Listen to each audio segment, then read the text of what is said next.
Good day, YouTubers, and welcome to what I think will be the final episode in the circumnavigation of Moreton Island.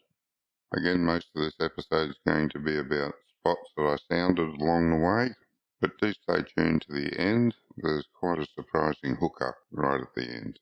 If you don't want to look at the spots on the way, have a look in the video description. There's a chapter reference there.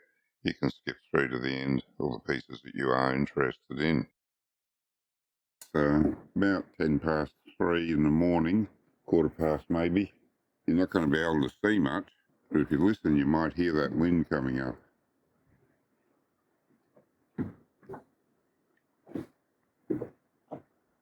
There's been a bit of lightning, so there's a storm on its way, and the wind's turned around to the southeast.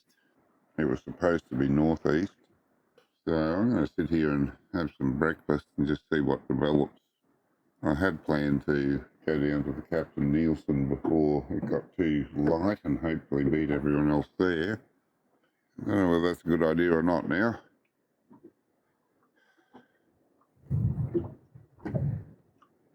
You might have heard that thunder. It's still out to sea yet. I don't know what's going to happen with it, but I'll sit here and, as I say, have breakfast and see what develops. Well, these clouds are coming in quick. I don't know if you'll see them in the video or not. 10-15 minutes ago they were hardly visible at all, just a sort of a hint that there might have been a cloud on the other side of Moreton. Now that's where the clouds are, so they're coming over fairly quickly. The Brisbane weather radar doesn't show them moving that quickly, but it does show it building up into something big. Fair bit of lightning coming now too. Of course, now they've got the video on, it's not going to happen, but it was happening pretty regularly before that. I think probably the best option is to sit it out and, oh, there's the lightning. See what happens.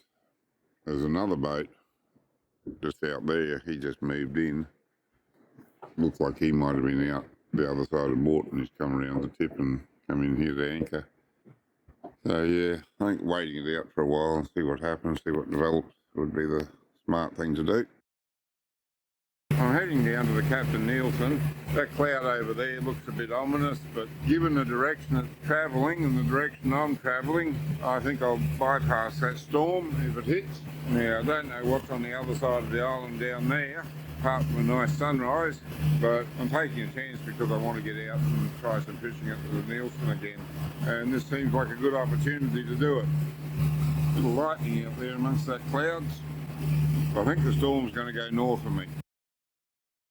So once we got a bit of a sunrise happening, it was very clear that the day was going to be beautiful. Look at that glassed out water. All the clouds were heading northwest. They're going to bypass me to the north. Magnificent day. This is the Bonito that I landed on the Sabiki rig yesterday. He gave it a workout, but I got him in, and now he's going to be bait. See if he can catch us anything. I covered the area around the Kaptain Neilsen a few episodes back, and you can see all my tracks still on the GPS from that, but I'm covering it again for the sounder shots of the fish in the area, and a subscriber suggested that it would be useful if I show some fish that I caught with the sounder shots in the area, so that's what I'm doing in this episode. It was too late for the other two episodes I put up in this series. I didn't really want to become a channel where you just go out and fish, but I think it's justified in this case because you can see the sounder shots and see what I caught there. Got something. I'm not putting up a terrific fight, but it is something. He's a little bit wobbly-gongish actually. I'll get a look at him in a sec. Oh, remora, I think. Bring him up and have a look at him.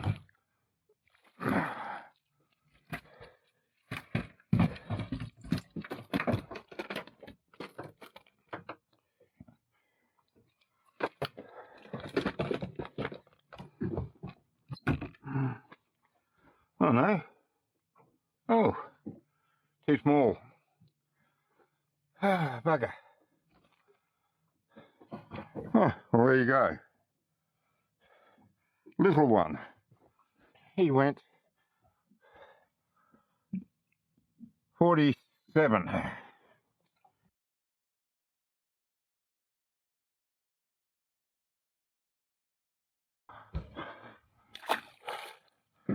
And he's away. What you'll notice on the sounder here is the huge number of bait fish there are showing up. Not a great number of larger fish down there, but the huge numbers of bait fish and smaller fish that are down there make it real difficult to get a bait down to the bigger fish, because they attack it as soon as it goes in the water, and it didn't take them long to strip the hooks bare of bait.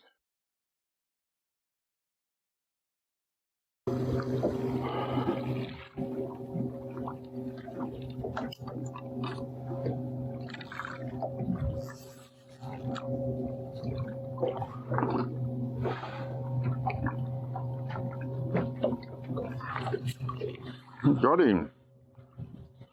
And you get around the motor.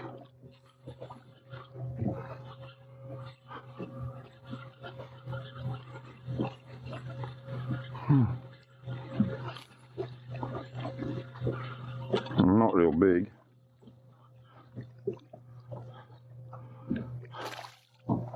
Well, if I measure him, I'm going to use the net to get him in. Come on. Oh, he might be a keeper.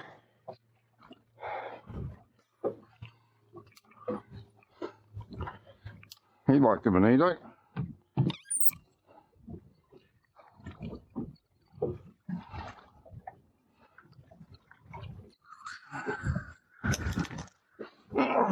Oh yes, he's a definite keeper. 39.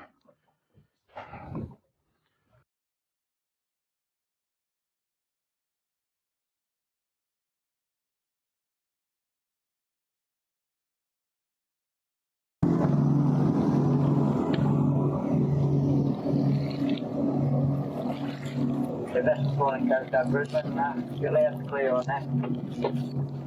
Over on its work, station 22 standing by.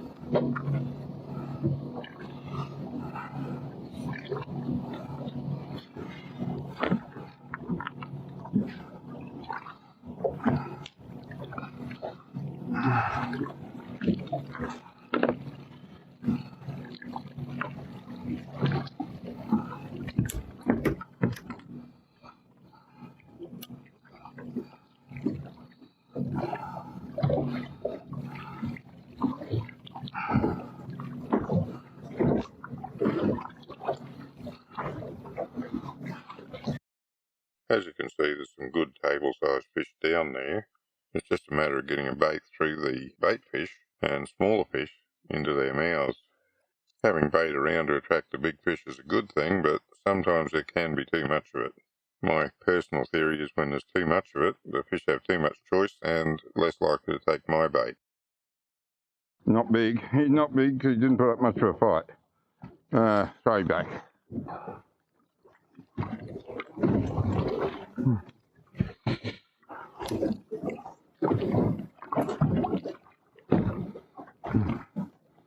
You weren't hooked real well either, don't you? You're going to end up hooking me, aren't you?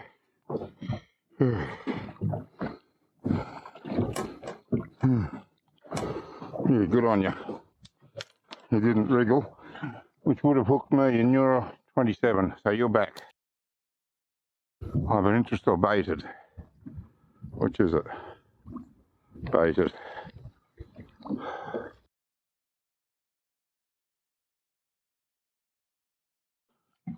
Quickly get down with a squid again, I think.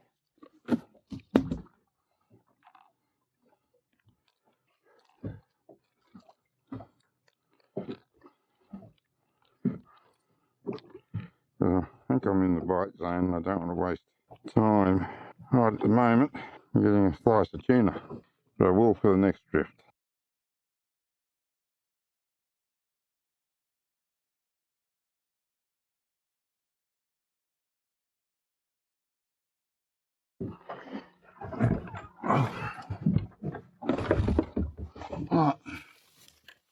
Right, time to break this fella out for a bit of bait.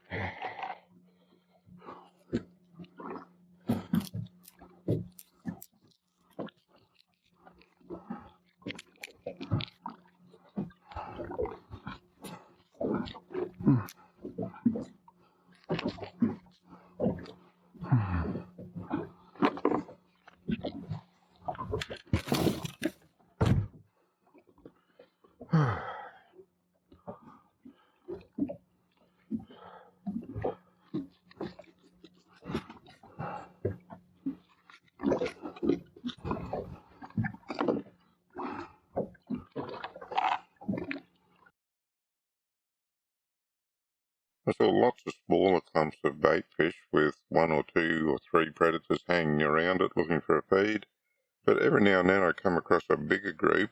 Sometimes they didn't have much in the way of predators hanging around, and sometimes there was lots of predators hanging around looking for their feed. I'm not sure what made the difference. It could have been the species of bait there was. Probably should have dropped a sabiki rig down and pulled up a few of them to see what they were. There were so many fish down there that were too small to be legal but larger than bait. I didn't really want to do that and catch any of them because that would just diminish their chances of survival. I got one, I think. Yep, only little again. It's a bit of fun.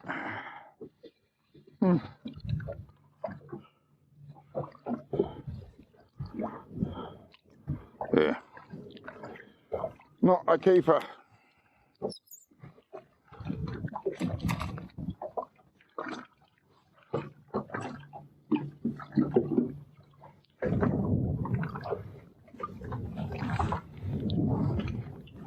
Seems they're preferring my cut baits though. What is he? Oh, he's 30. Just a bit small. Look, the jury is still out on it, but so far I'm fairly impressed with the job that Accufish does of predicting the size of the fish that are down there.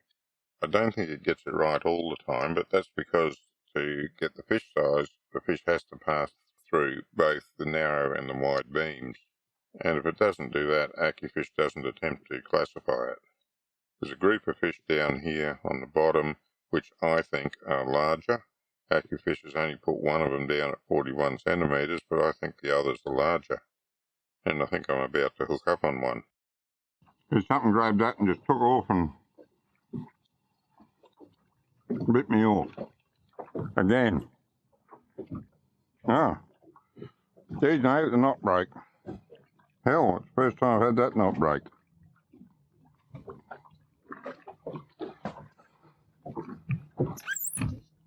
Damn. That's a bit upsetting. Just look at that nice red tuna meat full of blood and oil. How could any fish resist that as a cut bait? Well, I can tell you the bait fish certainly don't. They get stuck into it as soon as it hits the water. There's an awful lot of fish down there, but there's not very many of them that are bigger than the 40 centimetre minimum that I have set Accufish for.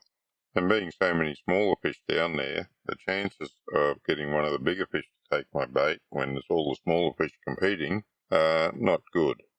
So the next fish I pull up is undersized, but not all that surprising.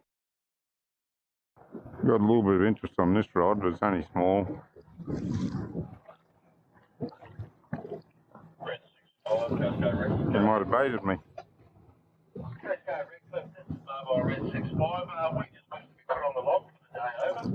Oh no, he's back again. Oh, got him. He's not bad. My battery's just feisty.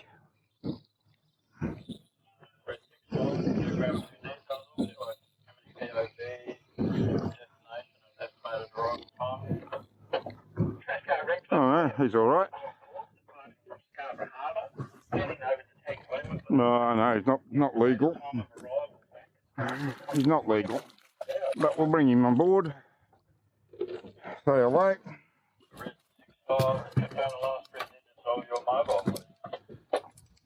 5, 6, 7. Breakfast, that's a CU34 on the plate 1 over. Average 6 miles, go breakfast. On the log, hope you have a great day, and we'll hear from Record standing by. Hey, cheers for that Coast Guard rig clip. Mobile rig clip 5 clear. Coast Guard rig clip, Coast Guard rig clip. This is 3434 on 81 over. What are you? 33. Yep, I knew you were going to be small.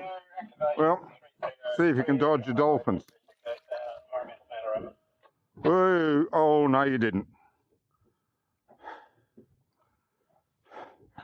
Size limit on them, you know. Now we're getting into an area where Accufish is actually picking up some pretty good fish. It's picked up several down there that are over 70 centimetres. It's tagged one at 92 centimetres and one at over a metre. And that's just the fish that are in the beam of the sonar. There could be others off to the side a bit that it's not picking up a measurement on. I'll tell you what, I'm going to hook up to one of those. Interest again already. Not as big as the last one though. More's the pity.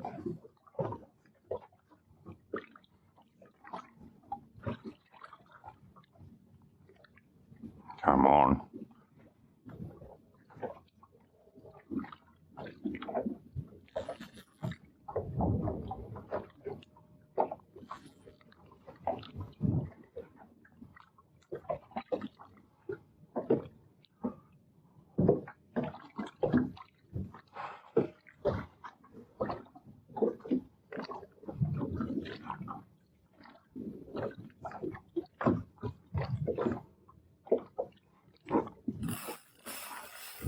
Okay, got him this time. Oh, just a matter, can I hang on to him now?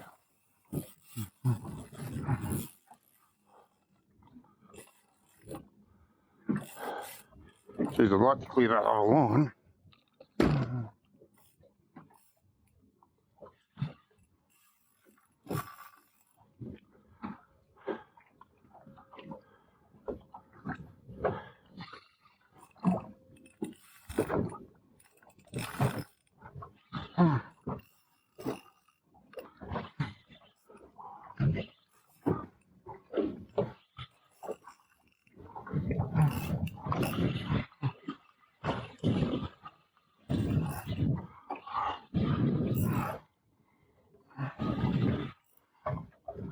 You better be worthwhile when I get you in.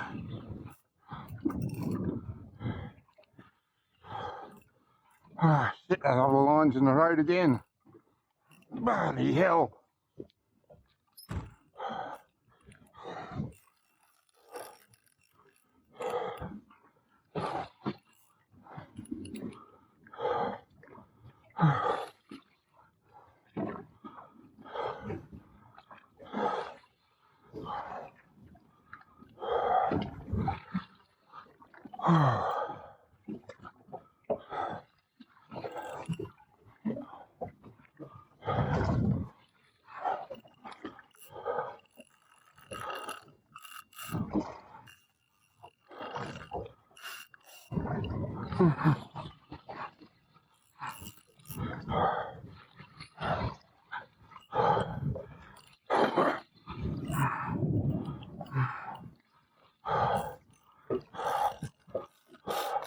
Oh shit.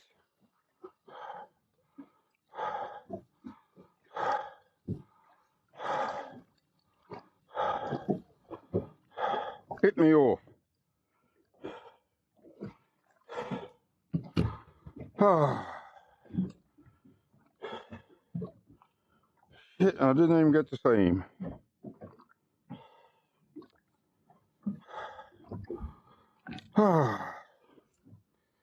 How annoying is that? Well, unfortunately I didn't get that fish close enough to see what it was. I did manage to get a bit of line back on him occasionally, but he still had plenty of fight in him. While he was big, he wasn't impossibly huge, but he did bite me off. So pretty disappointing. I let the drift continue for a while, even though the only show of good-sized fish was in the upper water column. They seemed to be herding the bait fish into balls. Nothing down on the bottom at this time. But sometimes it pays to continue the drift line just to see what turns up. Not so much in this case. think I still got bait there, so I'll leave him in. See if he comes back. Wasn't a bad bite. Ooh, he does come back.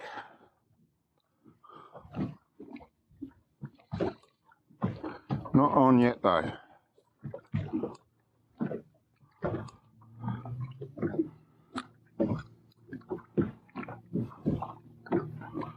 Come on, take it, you know you want to.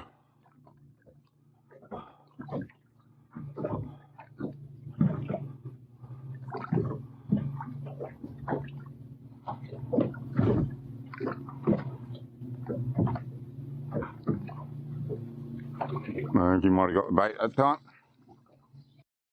There's still a few fish down around the bottom, but the majority of them are up in the water column working on the bait balls up there. I moved again to start another drift line, and it was on this drift that I really hit the motherload of larger fish. Accufish reckoned there's quite a few fish down there, a metre or better. With so many fish down there that size, you'd reckon that one of them would have to take my bait, wouldn't you? I mean, there's a lot of them down there compared to the size of the bait school, and looking at the ones we've seen before where there's only a few fish to a large bait school, this is a large bait school, but there's a lot of fish in it. So one of them should take my bait. And in fact, one of them did. Whoops, daisy. Okay, let's see if I can land this. Whoa.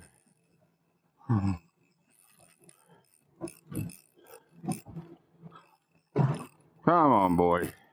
Tire out before we get down to the bottom of this reel.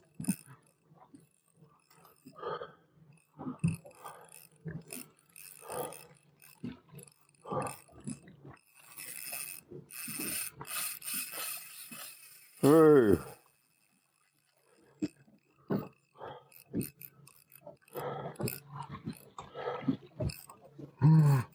Make myself comfortable. This is going to be a long fight.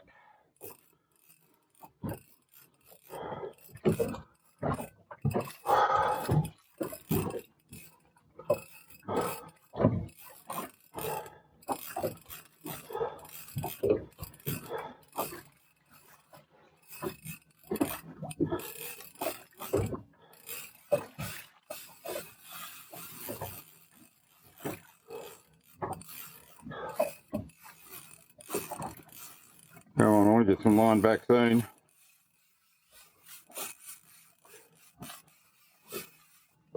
Oh, hey, he's jumping. Jesus, what have I got here? Oh, no. Bloody hell. What was that? I saw a sword on the end of it. Holy crap, I'm on the other one too. Well, I lost that one as well, so rather than focus on another losing battle, let's go back and have another look at that jump. I saw it a lot more clearly with my Mark I eyeball than the little action camera could capture it, but let's go back and have a look at it in slow motion and see how close we can get to it. Well, this is the best I can do with it. I've blown it up down in the bottom right-hand corner so you can see a still of it, but it's very fuzzy because I had to blow it up so much. The action cam's not great for any long-distance shots, but I did get a good look at it. It definitely had a sword on its nose. It was dark on top and light underneath. Very dark, I'd say pretty much black on top, light underneath. I didn't really get a good look at the fins. Its tail was vertical, but that's the only part of the fins that I really had an impression of. I'm actually amazed that there'd be one in the bay, but I'm going to call this for a marlin because that's about the only fish that I can match the shape that I saw with. I have heard reports of marlin being caught around this area, between Shark Spit and Bulwa. To be honest, I haven't really paid a lot of attention to them because I thought if it did happen at all, it was a freak event. Pretty sure this has happened again, and yes, definitely a freak event. I would not expect to catch another one of these in here in my lifetime, but it's certainly something I'm going to remember for a long time to come. Well, after that excitement, I went back for another drift. The drift line had changed slightly, the tide was changing, wind was changing a little bit, although there wasn't much wind to speak of. But anyway, I drifted down a different line. Still some nice fish down there, up to around 70 odd centimetres, but I wasn't lucky enough to grab one of the bigger ones again this time. I'd had 3 hits from bigger fish, managed to lose all 3 of them. So, a bit of a disappointing day, but it was exciting nevertheless. Every day out in the water is special in its own way. Got one this time. Not a bad one either.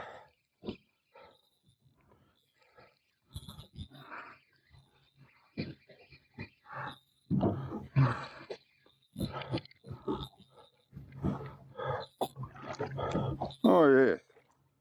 Yeah, not bad at all. Want the net for him.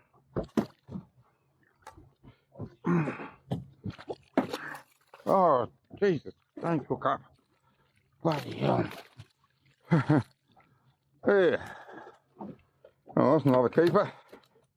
Not enormous, but good enough.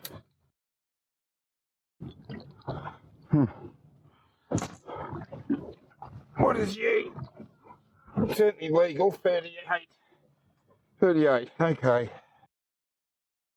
It was about that time that some more boats started to show up in the area. I did have one more drift, but the fish were shutting down. There was more noise in the water. As soon as you get a few boats around, often the fish do shut down.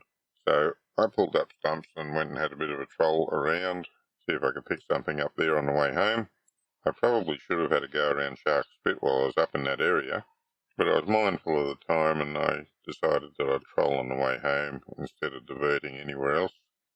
I headed down to Harry's at cruising speed, and then once I got near Harry's, I slowed down and went the rest of the way back at 6 knots, from Harry's over to the Hope Bank, back to the entrance to the Small Ships Channel, and from there down south towards the Naval Banks, over to the Lazarette, and then back over to Cleveland to go home. Didn't manage to pick up anything in that time, and didn't see anything on the sounder. Still, nice leisurely trip home, and last out conditions. Couldn't complain about that. It was a good trip, and I hope you've got something out of this. You've seen the sounder shots of where I was fishing, the sort of sounder shots I was getting of what's down there and what I caught. So I hope that's going to help you with your fishing. So until next time, I hope you catch a few fish, or at least have some exciting times on the water.